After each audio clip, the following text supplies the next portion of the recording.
Boa noite a todos e todas. Bom, gente, hoje na nossa aula nós vamos falar um pouco de metodologia de leitura, parte do processo formativo conduzido pela universidade. Então, como eu disse para vocês em outras aulas, a gente precisa reaprender a ler, né? Porque a gente fazia uma leitura assim de qualquer jeito, muitas das vezes só uma leitura que a gente fazia para poder responder um texto lá no ensino médio, fundamental, e essas leituras que a gente fazia era uma coisa assim muito já pronta, né? O que é isso? Aí você já encontrava a resposta. O que é aquilo?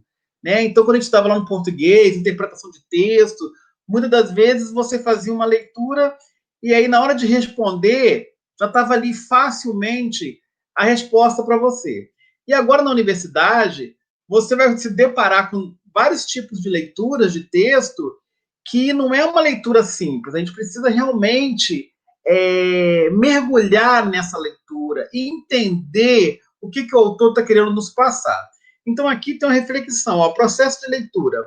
Antes de iniciar qualquer leitura, é preciso determinar o que será estudado. Isto é, delimitar uma unidade de leitura, orienta Severino, 2007. Então, Severino é um autor, né, como eu falo para vocês, que a gente precisa dar crédito a quem escreveu o parágrafo, o texto. Então, ele fala que a gente precisa realmente, assim, o que eu vou estudar? Então, primeira coisa, né, esse texto reflete o quê para a minha leitura, para a minha pesquisa? Então, a gente tem que ter em mente, mais ou menos, o que trata o texto, tá? Sim, se falando em texto, nós temos vários tipos de texto. Então, eu coloquei aqui, ó, informativo, literário, filosófico e científico. Então, informativo tem como objetivo veicular a informação.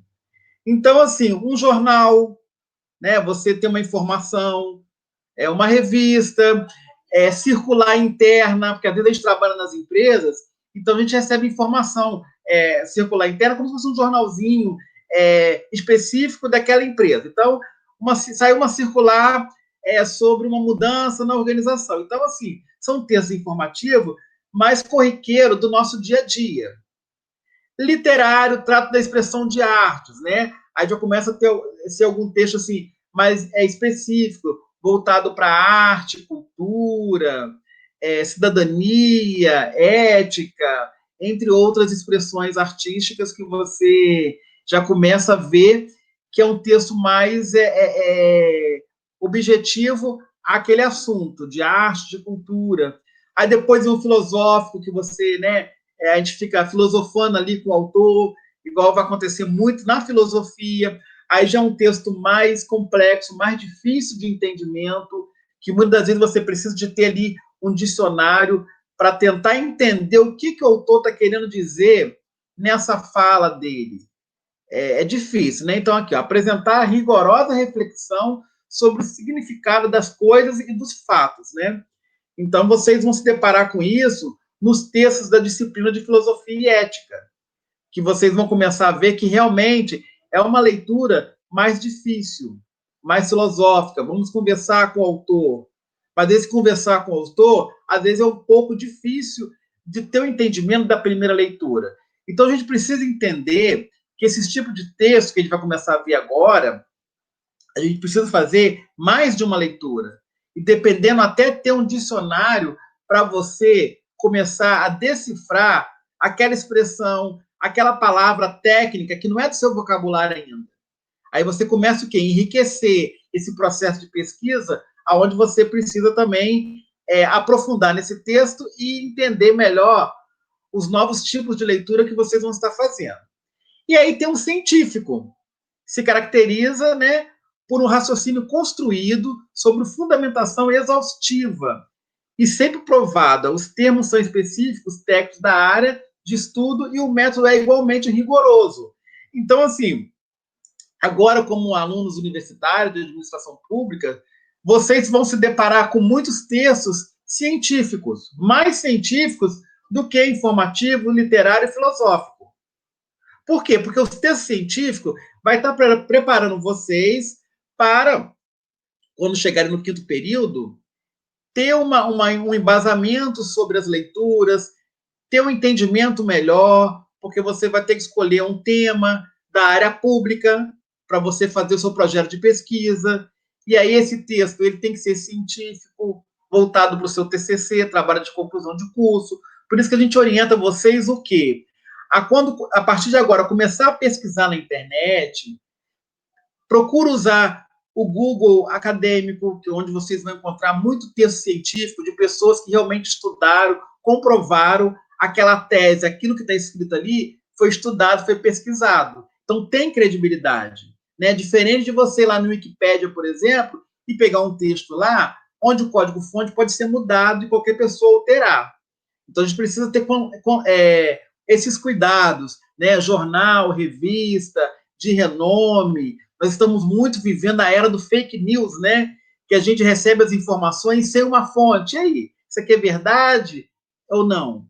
Então, a gente precisa realmente começar, agora como vocês, como alunos universitários, a começar a questionar o que vocês estão lendo. Essa fonte é segura? Quem disse isso? Né? Que a gente costuma, começando ali pelas redes sociais, a gente começa a compartilhar as informações que a gente recebeu, que são pequenos textos, e passando para frente. Mas quem é a fonte daquilo ali? Será que é verdade isso ou não?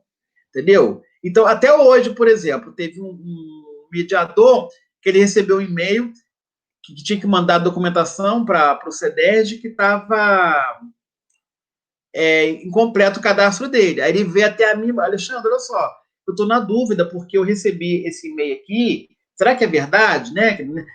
Nesses tempos de fake news, eu falei, não, Eliana, eu vou verificar para você se é verdade. Eu chequei a informação, eu vi lá que era da diretora acadêmica, aí conversei com a minha diretora também, eu falei, não, pode mandar o que está pedindo aí, que é verdade. Entendeu? Então, são essas informações que a gente precisa buscar se a fonte é segura. Porque, de repente, você começa a escrever alguma coisa que aquilo ali não tem credibilidade, aquilo ali é uma mentira, e você está achando que está tratando de um texto verídico e, na verdade, é uma fake news. Então, esses cuidados que a gente tem que ter daqui para frente na nossa escrita, tá? Depois também, segundo o Pedro Demo, 2008, ele acrescentou mais outros textos, teórico, metodológico, empírico e prático. Então, teórico discute teorias, conceitos, categorias. Metodológico discute métodos, a maneira de como isso vai ser feito, a produção, tese de dados, né, dados estatísticos, para poder fazer o empírico, depois discute os dados e as suas análises do que foi apurado, porque vocês vão fazer muito, e isso aí chama-se pesquisa de campo, aonde você precisa fazer uma pesquisa, coletar dados, aí depois conhecer o perfil dos respondentes, outras informações necessárias também para agregar a sua pesquisa ali. E o prático serve para discussão de práticas organizacionais, políticas, programas, projetos, entre outros. Então, aqui são alguns exemplos de textos que vocês vão estar estudando a partir de agora, do primeiro período, até chegar no oitavo. São muitas leituras que vocês vão fazer para poder dar esse embasamento para vocês. Bom, a pesquisa, ela é um processo. Então, a gente vai falar agora da análise textual. Então, olha só. Primeiro, lê o texto na íntegra com o objetivo de obter uma visão do todo. Então, quando a gente fala para vocês, olha, tem um texto complementar na disciplina X que você precisa ler para participar de um fórum ou que vai complementar a sua D, né, um trabalho. E aí, realmente, é você assim, mergulhar no texto. Faz aquela primeira leitura na íntegra. Aí depois você começa a vir, dependendo do texto, né? Porque você tem texto curto, longo, aí tem texto que você tem o capítulo principal, o subtítulo, os subcapítulos, aí você começa depois aí olhando assim, né? O que trata esse capítulo? Esse. Então, assim, nessa leitura principal, onde você está lendo o texto todo, ele te dá um panorama geral. Só que, muitas das vezes, como eu disse, se for um texto muito técnico, às vezes, numa leitura, você não consegue ter uma visão. Se você perguntar assim, bom, eu li o texto. Agora, o que eu entendi do texto? Isso é importante também, tá, gente? Assim, a partir de agora, vocês começarem a ler. Leu a primeira vez? Você já consegue identificar alguma coisa do que você leu? Você perguntando para si mesmo? Não. Deixa eu ler a segunda. Deixa eu ler a terceira. Então, isso depende muito do nosso conhecimento sobre aquele tema. Quando eu falei para vocês em outra aula, que muitas das vezes a gente só lê o que nos interessa, né? Que eu dei o exemplo do jornal de domingo, que eu disse que muitas das vezes, né? A mãe pega lá o caderno da TV, a criança a parte do globinho, o pai o futebol, a política, a economia, a educação, ela vira tapete de carro, ela vira papel para poder limpar vidro, entre outras coisas. Ou seja, você comprou um jornal na íntegra. O jornaleiro, ele não vai te vender só o caderno da TV, só o caderno de esporte. Ele te vende o jornal como um todo. E aí, esse jornal como um todo, ele tem vários cadernos dentro dele. Aonde você começa, bom, eu vou pegar o que me interessa. E aí, qual que é a nossa deficiência? Quando eu falo política, economia, educação, essas temáticas aí que são abordadas em prova de redação, Enem, concurso público, quer dizer, a pessoa não consegue fazer uma redação quando pede lá início, meio e fim. Ou seja, ela não tem análise textual, porque falta isso para ela. O mundo dela é uma coisa fechada, né? As redes sociais, leitura de coisas assim voltada para específico porque ela gosta. Mas aí a gente precisa o quê? Entender, a gente precisa ter conhecimento de outros tipos de leitura quando a gente entra na universidade. Não é que você vai deixar de ler as leituras que você gosta, mas você tem que entender o quê? Bom, essas leituras aqui não vai agregar valor para a minha formação. Então, paralelo com essas leituras que eu gosto, romance, eu preciso o quê? Estar mergulhando agora naquela leitura que eu não lia.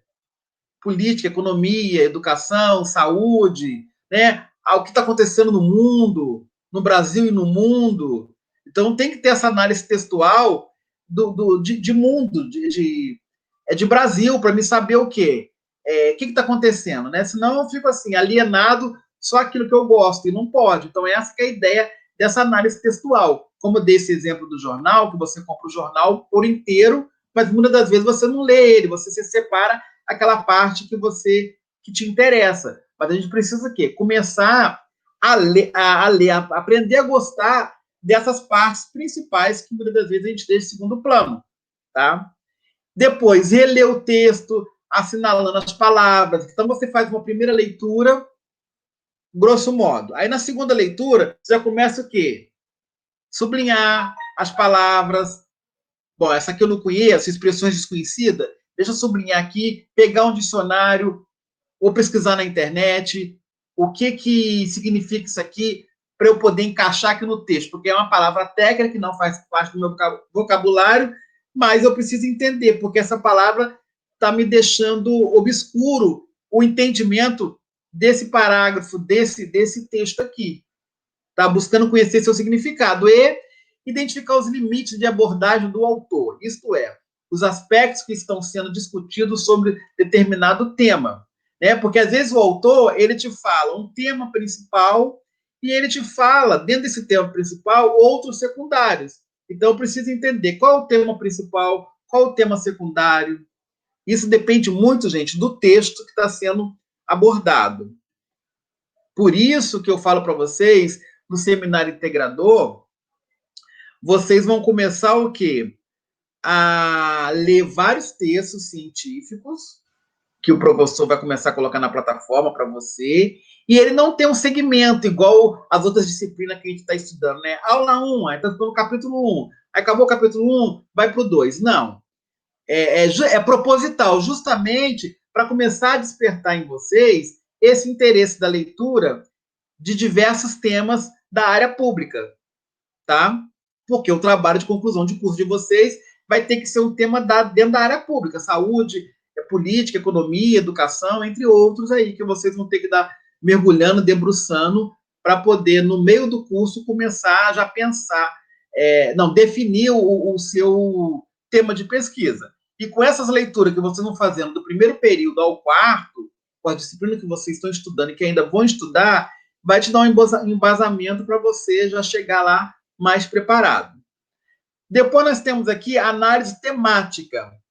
Compreender a mensagem do autor, ou seja, na leitura que eu fiz, eu estou compreendendo a fala do autor? Não. Então, volta a ler de novo. Por que isso, gente? Porque, como eu disse para vocês, muitas das vezes, vocês vão se deparar com provas que o coordenador da disciplina que elabora a prova vai te perguntar assim, ó, segundo Zanella, o que é senso comum? Um exemplo. Então, ele não está perguntando o que a Isa, por exemplo, a Elisângela, por exemplo, sabe.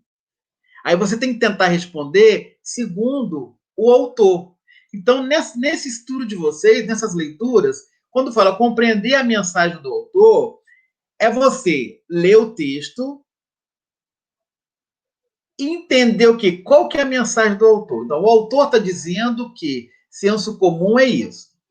E aí, baseado no que o autor está me dizendo, eu estou entendendo o quê? Então, porque para você tirar suas conclusões, você precisa o quê? Fazer a leitura do texto que alguém escreveu. Então, aquele autor está dizendo para você, ele está te passando uma mensagem. Aí você está compreendendo essa mensagem? Se sim, beleza. Se não, você precisa ler outras vezes para você identificar qual é a mensagem que o autor quer te passar. Eu entendo, gente, que às vezes é difícil, tá? Às vezes assim, né? O professor tá falando isso, mas na hora que a gente pega para ler, é difícil. Eu também já passei por isso. É difícil, mas não é impossível. Então, quando a gente diz para vocês, olha, estudar EAD requer muita leitura de vocês, muita autonomia. Mas, assim, nós estamos aqui para ajudar vocês, mas vocês têm que realmente, assim, mergulhar, entender. Se não entender, coloca dúvida, mas assim, é por aí que vocês têm que ter esse entendimento. O que o autor está querendo dizer para mim? Eu estou lendo um texto que o autor X escreveu. Tá. Então, qual que é a mensagem que o autor está passando? E baseado nessa mensagem, qual que é a conclusão que eu consigo fazer? Bom, eu consigo identificar o tema? Qual que é o tema principal do texto? Qual que é o problema desse texto? Porque todo texto vai ter um problema. Eu estou pesquisando por quê? Porque eu quero descobrir, selecionar, solucionar um problema. A ideia principal defendida pelo autor, porque às vezes, igual como eu disse, ele tem ideia principal e tem outras ideias secundárias. Mas eu tenho que saber separar. Qual que é a ideia principal? Qual que é a ideia secundária, se houver? Construir um roteiro sobre as ideias. Então, aí, depois de várias leituras, aí você já começa a pegar um papel e a caneta e tentar fazer um roteiro ali, né? Qual que é o tema? O tema é X. Qual que é o problema? O problema é Y. Então, é como se fosse assim, né? Nós estamos nessa pandemia da Covid-19 aí no mundo todo. Então, se a gente pergunta assim, um dos problemas de não solucionar, de não abaixar, né, o número de casos de pessoas infectadas, é o quê? É o desrespeito das pessoas, que muitas vezes as pessoas não estão respeitando, não estão usando máscaras corretamente, não estão usando álcool em gel, está saindo sem necessidade. Olha o problema aí, tá vendo? Então, se eu coloco assim, tema Covid-19, né? A pandemia da saúde mundial, né? 2020, o ano que o mundo parou. Mas por que o mundo parou em 2020? Porque surgiu um vírus lá na China, aí você começa a investigar a origem dele. Né? Qual que é o problema? É infeccioso. Então tem que evitar contato. As pessoas têm que manter distanciamento. Tá vendo? Baseado na nossa vivência de hoje, eu já posso, de repente, desenvolver um texto. Lógico que eu vou ler, né? Quem escreveu, né? Eu tenho que dizer por que surgiu lá na China, quem que disse que surgiu lá. Porque de muita coisa a gente sabe de leituras soltas. Mas aí, na hora que eu começar a colocar isso no papel, né, construir um roteiro de ideias, eu tenho que começar a buscar. Bom, para eu dizer que surgiu na China, eu tenho que pesquisar, segundo fulano, segundo não sei o quê, a Covid surgiu lá na China no final de 2019, aí chegou no Brasil aqui em fevereiro desse ano, a partir de março, entendeu? Então, assim, a gente tem que começar a escrever baseado em fundamentação teórica de quem disse aquilo. Aí depois você vai tirando as suas conclusões, aí você consegue identificar o tema, o problema, a ideia principal, para ir construindo esse roteiro aí, tá? Análise interpretativa. Tecnicamente, você realiza a interpretação em dois momentos. Primeiro momento, identificar os pontos-chave do texto. Então, por isso que é importante você sublinhar, você assim, ver ali as palavras-chave do texto. Começa assim, ó, primeiro parágrafo, segundo parágrafo, terceiro, ou cada parágrafo, o que é relevante em cada parágrafo, em cada capítulo, em cada unidade. Você vai identificando assim, as palavras-chave do texto. Verificar se o autor, se o objetivo e se a conclusão é coerente com o texto. O que é isso? Bom, você escreveu, né? É tipo de redação, início, meio e fim. Aí chega no final, tem que fazer a conclusão. Por isso que fala análise interpretativa, ou seja, de tudo que eu li, eu tenho que fazer uma conclusão. A minha conclusão é coerente com o texto? Quer dizer, então na hora que eu vou fazer essa conclusão, essa interpretação, essa análise, eu tenho que voltar lá no texto. Qual é o tema mesmo do texto? Qual é o problema? Qual é o objetivo geral específico?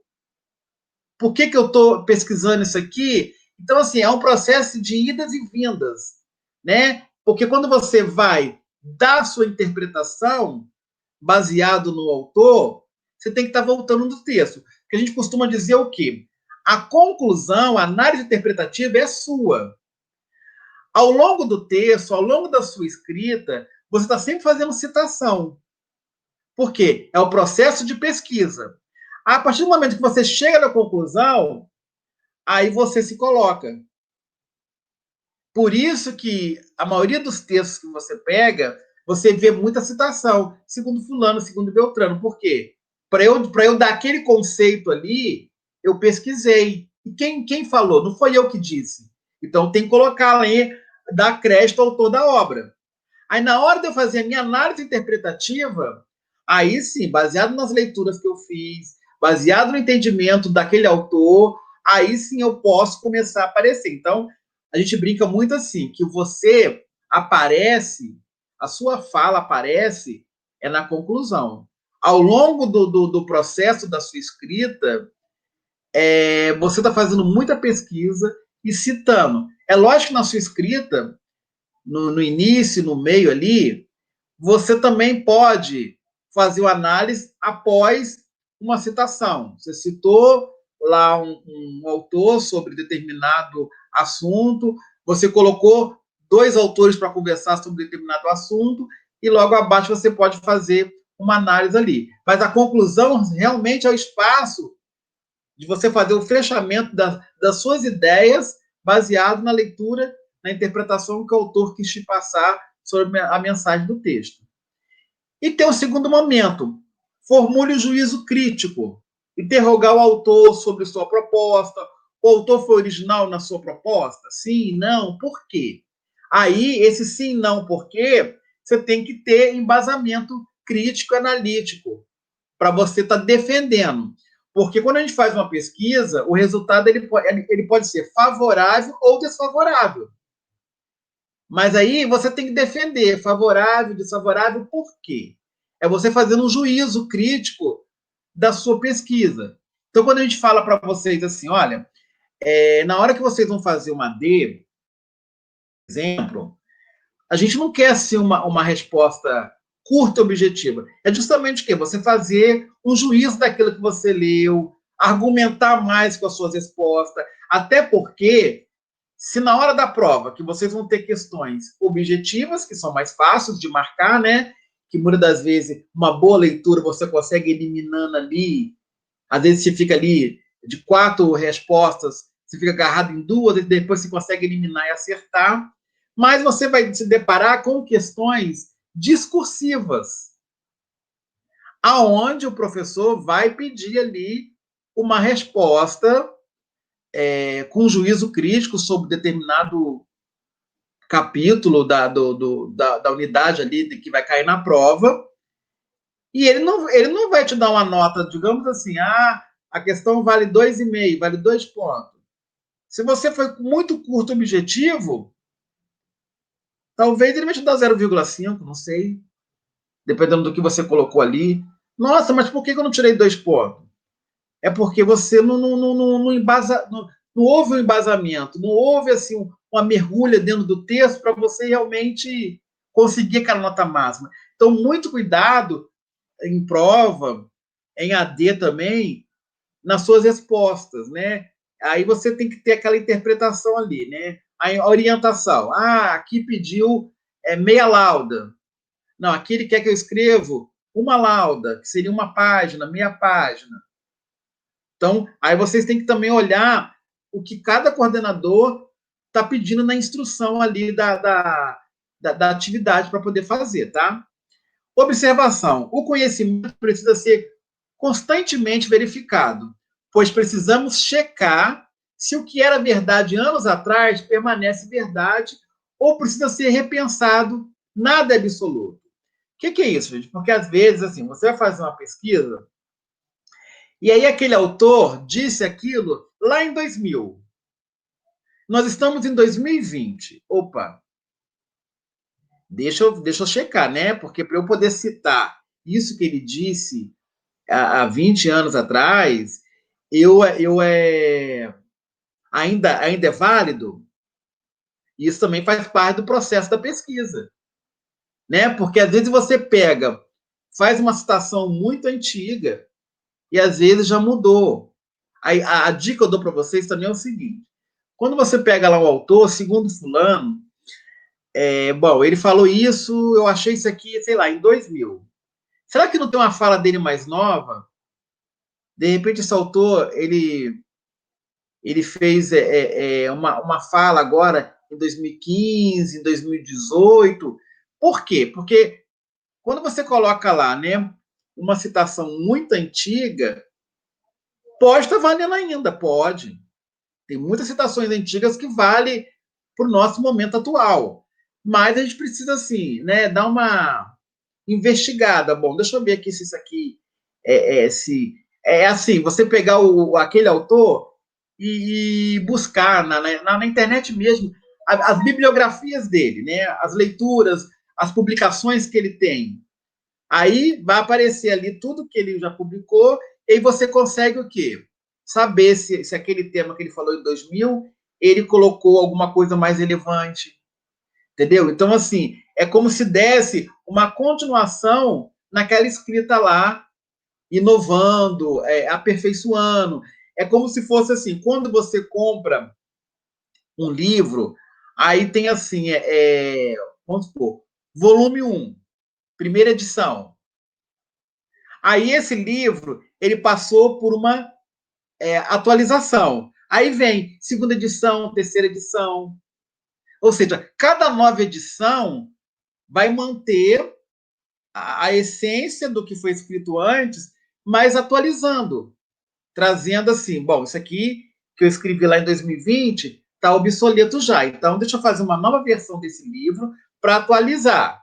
Aí essa é uma versão fresquinha agora em 2020. Opa, então é essa versão, preferencialmente, que eu tenho que fazer citação, porque é uma versão mais atual em relação à anterior que eu achei. Tá, Então, só um minuto. No caso, esse da Zanella, que a gente tem que fazer AD. Se a gente achar outro conteúdo em outro livro dela, a gente pode citar? Ou tem que ser especificamente desse? sim, porque o que acontece? Olha só, aproveitando essa situação, os nossos livros, deixa eu até pegar aqui, ó, eles estão desatualizados, quer ver? Ó? Ele é, por exemplo, 2009. Só que entra aquela situação da área pública.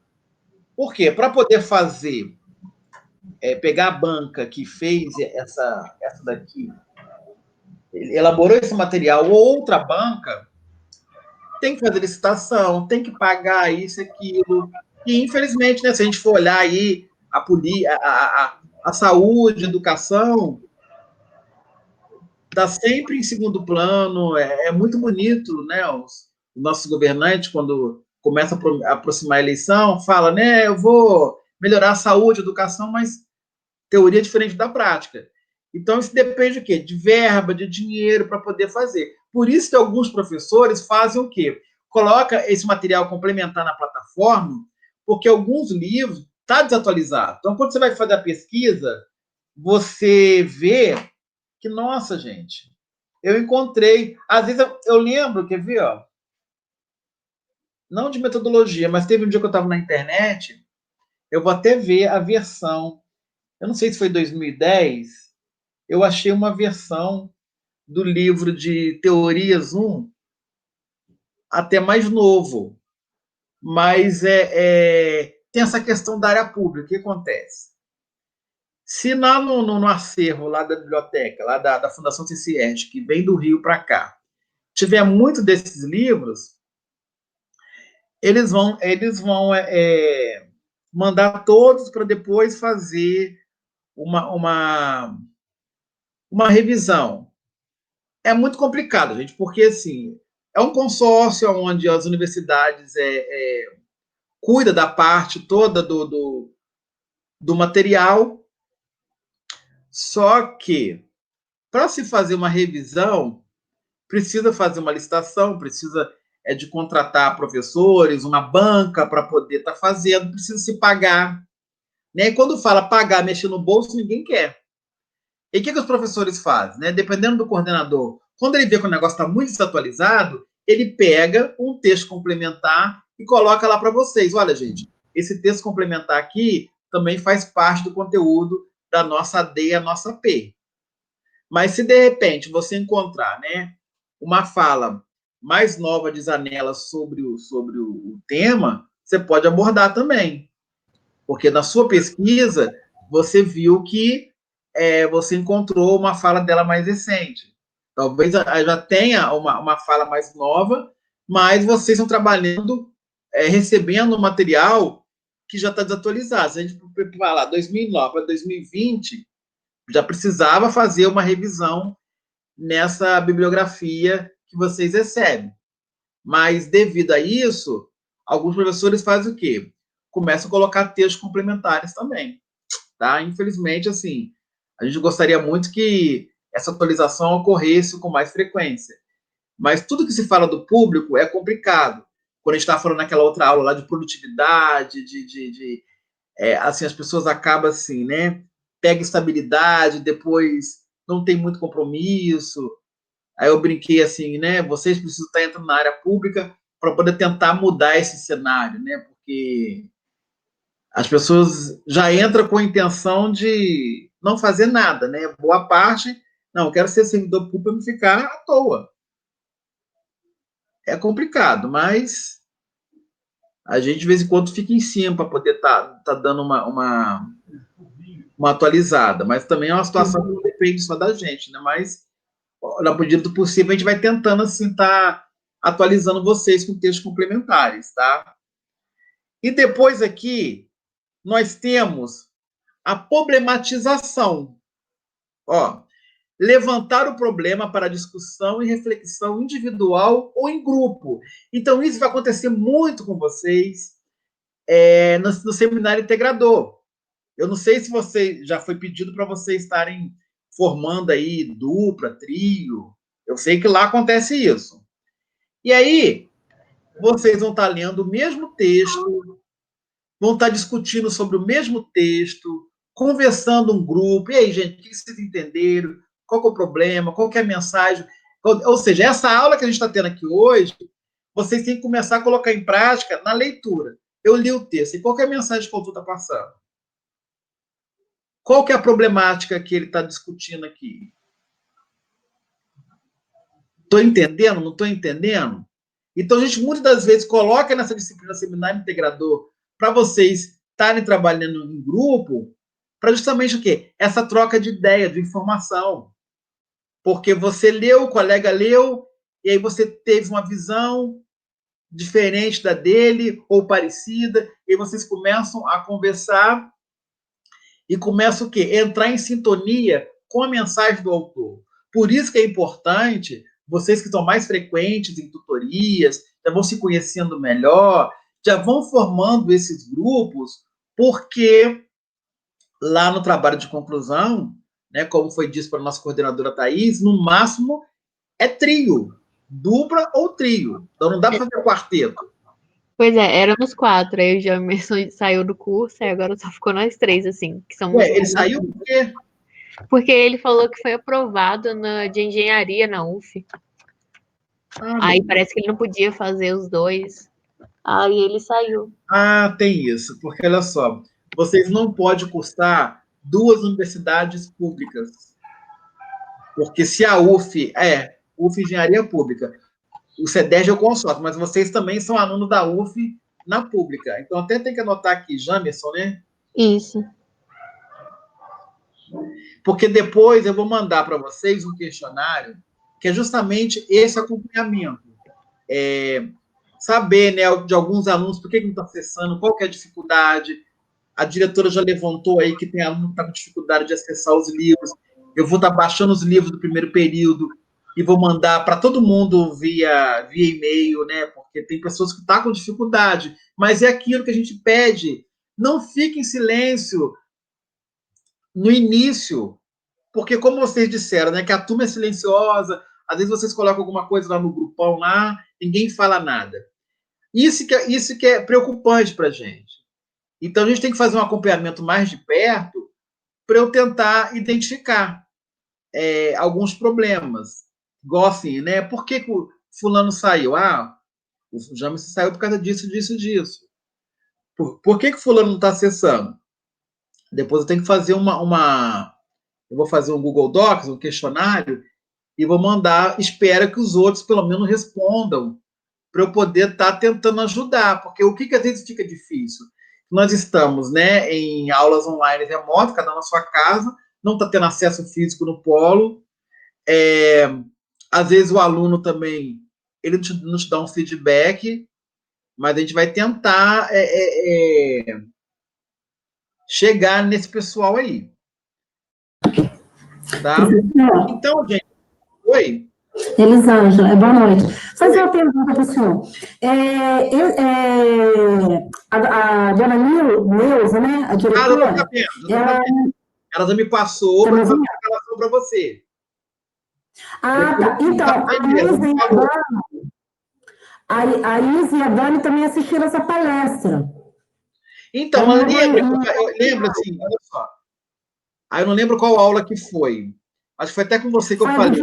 Faz um levantamento para mim e passa os nomes de quem estava na aula inaugural para eu poder fazer essa declaração. Porque o que acontece? Eles mandaram o link lá, só que quando manda o link, ali está todo mundo misturado.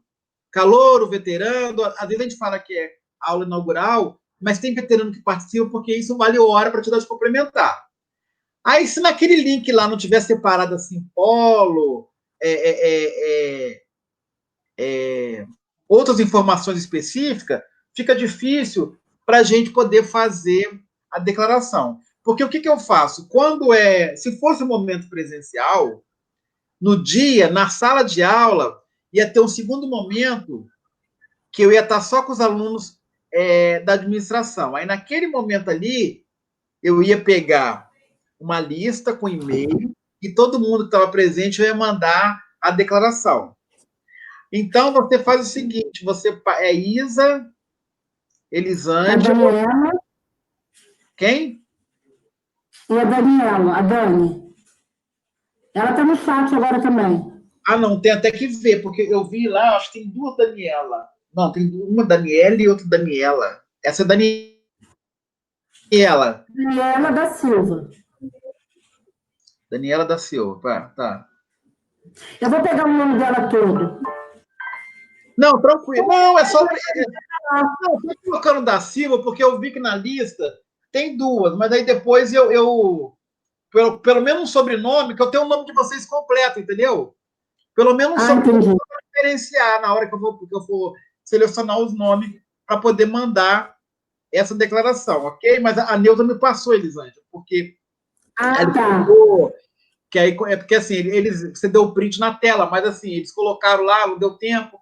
É complicado essas tecnologias que a gente está tendo assim, live, virtual, né? Tem hora, ainda mais o chat, fica muita coisa passando ali, não dá tempo de pegar. Mas eu falei para ela, não, a turma é pequena, de repente dá até para me ver com os próprios alunos mesmo, e eu mesmo faço declaração, porque se fosse no momento presencial, eu faço isso, eu teria um segundo momento que já está na sala, aí eu ia pegar essas informações com vocês, mas pode deixar que eu vou fazer e vou mandar, tá? Entendi. E só fazer uma outra pergunta. É porque é só com o senhor que a gente consegue fazer esses tipos de pergunta. Tem aquela matéria para a gente ter enviando os comprovantes, mas a gente não tem nenhum. E como que faz? Perde nota? Peraí, você está falando do quê? De hora complementar?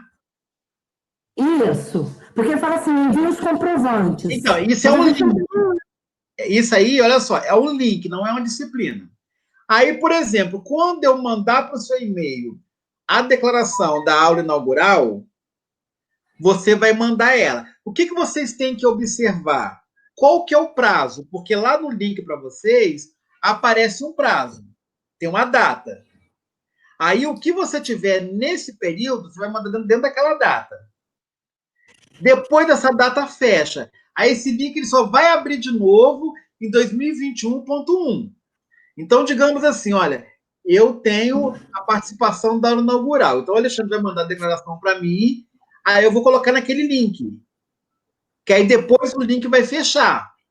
Aí, lá no Sistacad, depois, vai aparecer para você a hora dessa aula inaugural. E assim sucessivamente, porque esse link, ele abre todo semestre. Como eu disse para vocês, você não vai fazer 120 horas no primeiro período. Você tem do primeiro até o oitavo para fazer. Mas muitos alunos conseguem chegar ali no quinto período já com as horas feitas. Entendeu? Lembrando que isso tem uma validade de 1 ano. Digamos que aconteceu alguma coisa e a aula inaugural que você participou, sei lá, 8 de agosto, o link fechou e você não conseguiu mandar. Então, você tem até 8 de agosto de 2021.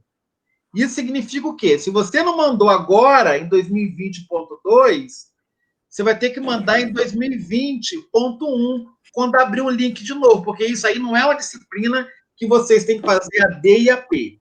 É apenas, vocês vão mandar documentação, declaração, certificado, entre outras coisas, para começar a computar horas complementares para vocês, tá? Depois verifica para mim lá, porque assim, na visão do aluno, algumas coisas não aparecem para mim. Verifica lá qual que é o prazo, até quando que vocês têm que mandar essa declaração, as declarações, né, o que vocês tiverem, tá? Porque eu tenho que mandar isso para vocês em PDF, já vou mandar para vocês em PDF, porque tem que ser em PDF, se eu não me engano, para vocês já colocarem lá, tá bom? Mas a Neuza me passou o seu nome, aí já vou aproveitar fazer da Is, Daniela também.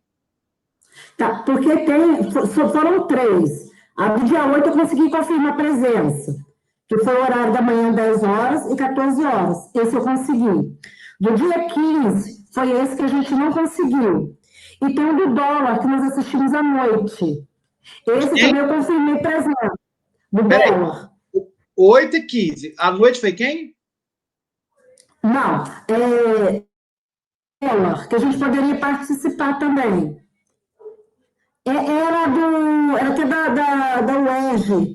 Foi 7 horas da noite. A gente poderia participar também do primeiro período, ia valer como hora. Esse também eu consegui confirmar. Só que a gente ainda não recebeu o certificado, não. Então, mas aí esse aí é outra organização. Por exemplo, eu consigo para vocês o dia 8 e o dia 15. Ah, tá. Por exemplo, no dia 8 eu consegui marcar. Porque, assim, No dia 8 eu consegui entrar. às vezes, assim, vocês têm que saber o quê? Quem está organizando o evento? Igual agora, por exemplo, a gente estava fechando aqui, deixa eu lembrar aqui. Setembro vai ter a Semana da Biologia, que de repente pode ter alguma temática que vocês possam estar participando. Aí em outubro vai ter a Semana da Administração, que eu vou fazer. Aí depois, em outubro também vai ter uma aula remota que vai valer hora. Acho que, se eu não me engano, é um sábado, 10 de outubro. Depois, mais para frente, eu explico para vocês. Tipo uma live que vocês viram, igual na aula inaugural, vai ter um evento dia 10 também virtual. Se voltar ao polo, vai ser presencial, mas se não voltar, vai ser virtual. Depois, acho que na segunda semana de novembro, tem a Semana da Ciência e Tecnologia. Então, aquilo que eu disse para vocês. O nosso polo é muito evento. Mas aí, por exemplo, nem todo evento eu vou estar à frente dele. Aquele que eu estou à frente, eu vou mandar para vocês. Agora, o que eu não tiver à frente, vocês têm que ver quem está coordenando isso aqui, para poder eu pegar a minha declaração, o meu certificado, entendeu? Por exemplo, esse da noite aí eu não sei. Esse vocês participaram aí tem que ver com quem que é. Ou, de repente, você passa para a Neuza, que ela deve saber quem que é, que ela tem todos os grupos. Até a dona Neuza, a diretora, ela fez esse convite no grupo para a gente participar.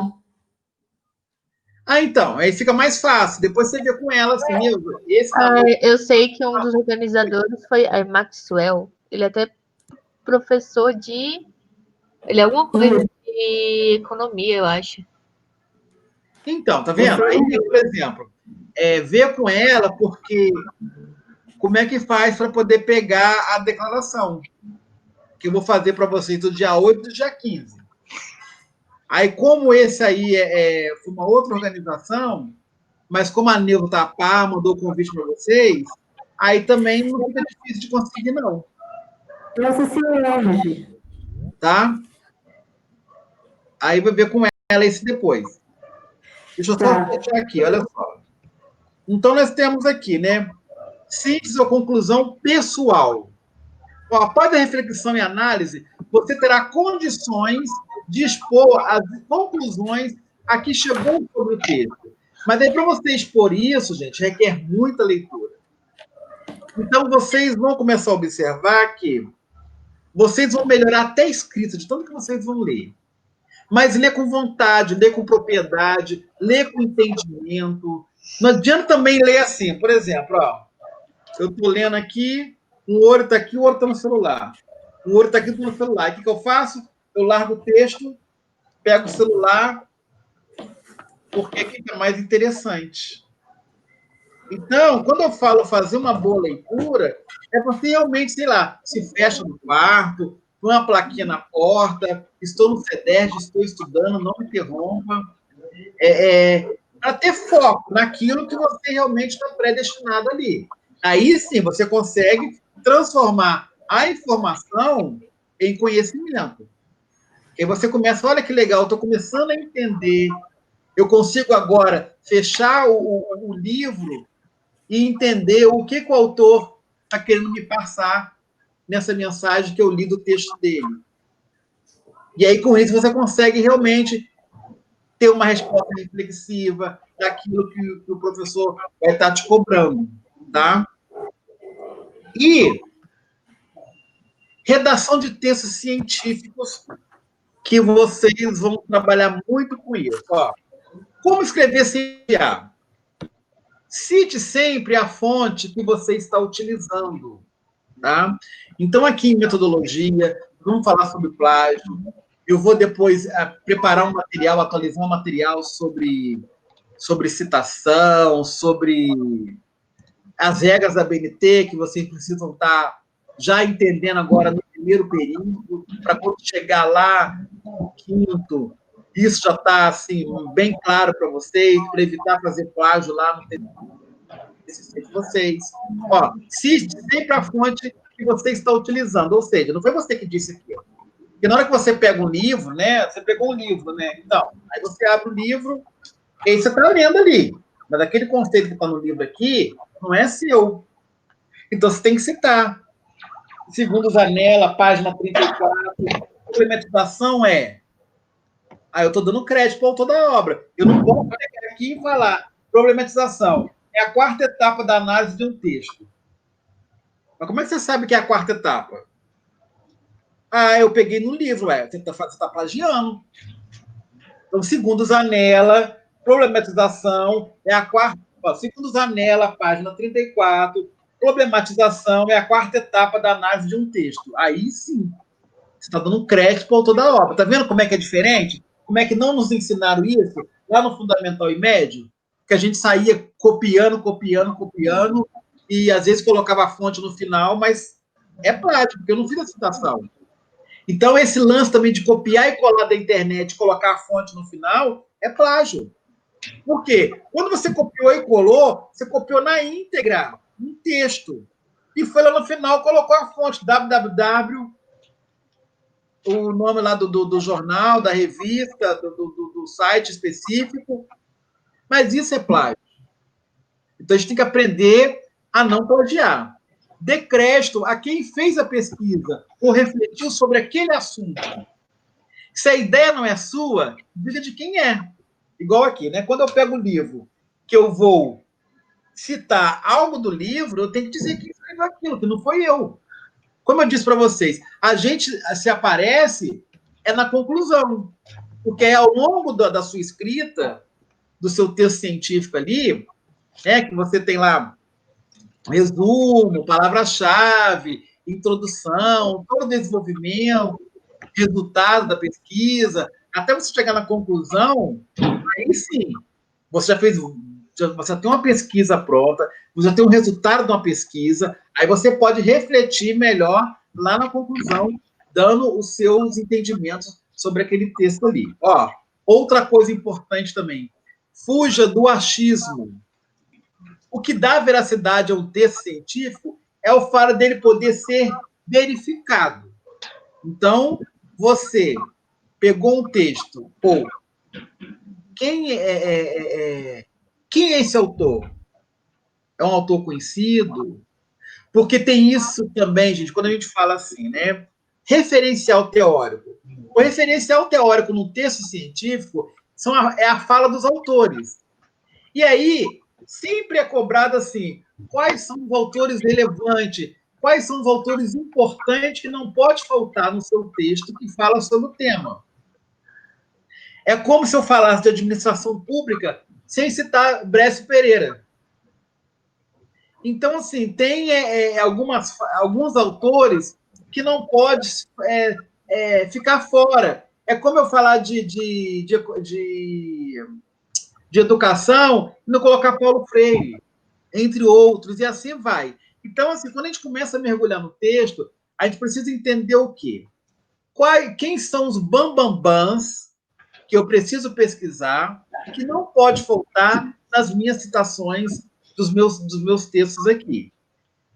Isso, gente, não quer dizer que vai ser já agora nas ADs, não. Mas eu estou falando, quando eu falo texto científico, é lá no seu TCC, é que você vai ter que aprofundar muito mais a sua leitura, a sua pesquisa, mas já na AD, dependendo da situação lá, aonde fala lá, pesquisa sobre a saúde pública ou economia do país, alguma coisa da área pública.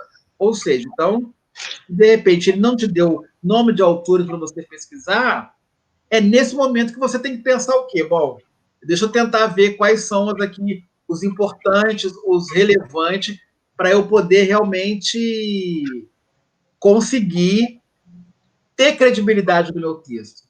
Por quê? Porque, às vezes, na banca, quando você passa pela banca,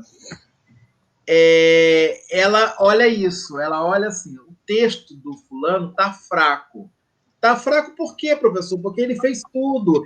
Ele fez lá, tem um título, tem um objetivo geral, específico, situação, problema, justificativa, introdução, referencial teórica, resultado, conclusão, está tudo bonitinho. Só que uma das coisas que pega é o referencial teórico, que às vezes eles acham que está pobre por quê? Porque quem, de repente, vai participar da sua banca é o bambambam sobre aquele tema que você está escrevendo. E aí ele vai te condenar, dizendo assim, olha, você não citou o autor A, B, C, D, que é imprescindível, não poderia ter faltado aqui. Então, quando a gente fala assim, quais são os autores relevantes sobre essa temática que eu estou escrevendo? Então, isso vocês precisam começar a entender, a pesquisar quem são esses autores que vão dar mais crédito à sua obra, à sua escrita. Tá? E aí, para a gente poder sair do achismo, a gente precisa realmente mergulhar em texto científico. Que justamente, por que fala? Cientificamente comprovado. Alguém estudou, pesquisou, escreveu, publicou. Né? Esse texto ele pode ter virado um capítulo de livro, ele pode ter virado um livro. Entendeu? Que nem eu, por exemplo. Eu, nesse período de pandemia, eu já escrevi 2 capítulos de livro. Um eu publiquei, livro organizado. O que é livro organizado? Vamos supor, eu estou organizando um livro e aí eu convido vocês para poder escrever um capítulo. O livro está sob a minha organização, mas cada autor escreveu um capítulo. Então, eu tenho grupos científicos que eu escrevo. Então, eu escrevi um capítulo. Um capítulo eu contei sobre a experiência do professor em aulas online, em tempos remotos. Aí, quer dizer, eu estava muito à vontade ali. Por quê? Porque eu coloquei a minha vivência. Né? Eu transformando a minha casa em sala de aula. Né? Pontos positivos, negativos. Ou seja, fiz todo esse levantamento aí de tema, objetivo, qual o problema. Um dos problemas é o quê? A questão da tecnologia. Não aconteceu isso com a gente hoje, né? Começou a aula, aí eu estou aqui com um notebook novo, mas não estava conseguindo conectar com vocês. Aí o namorado da Isa, graças a Deus, nos salvou aí. Por quê? Porque tem coisas que a gente não tem habilidade. Né? Então, eu navego tudo direitinho, mas assim, essa questão, né? Tem que formatar, tem que configurar, eu já fico perdido. Então, você tem que pagar o serviço, você tem que depender de alguém fazer para você. Mas, assim, a gente precisa estar entendendo um pouquinho, porque às vezes quando a pessoa fala assim, olha, vai na barra de navegação, igual ele ficou falando para mim, faz isso, faz aquilo. Então, até para eu ajudar a pessoa, eu tenho que, pelo menos assim, entender o que é barra de navegação, o que é download, né? Que a gente ficou conversando aqui no início da aula, que alguns de vocês até participaram juntos aí. Entendeu? Eu não sou o técnico, mas eu tenho que ter um entendimento mínimo para, mesmo ele fazendo remoto, para eu ajudar ele do lado de cá. Às vezes é difícil, aí vem aquela dúvida, pergunta, não fica calado. É isso que eu falo com vocês, porque assim, a gente também não sabe de tudo. Então, a gente precisa o quê? Buscar ajuda, buscar recurso. E vocês a mesma coisa. Então, assim, quando eu falo assim, é difícil, mas não é impossível. Então, não é na primeira dificuldade, não, eu vou parar porque está difícil. Não, gente. A gente precisa o quê? Se ajudar uns aos outros, buscar orientação, buscar ajuda, para a gente poder ir vencendo a cada período. Daqui a pouco vocês vão ver, olha, eu estou no segundo período. Quer dizer, quando for final de 2021, está no terceiro período. Olha como é que passou rápido. Ontem eu era caloura, agora eu sou veterana. E assim vai. A gente vai vencendo juntos a cada período. Tá? Bom, gente, assim, para a aula de hoje, é isso.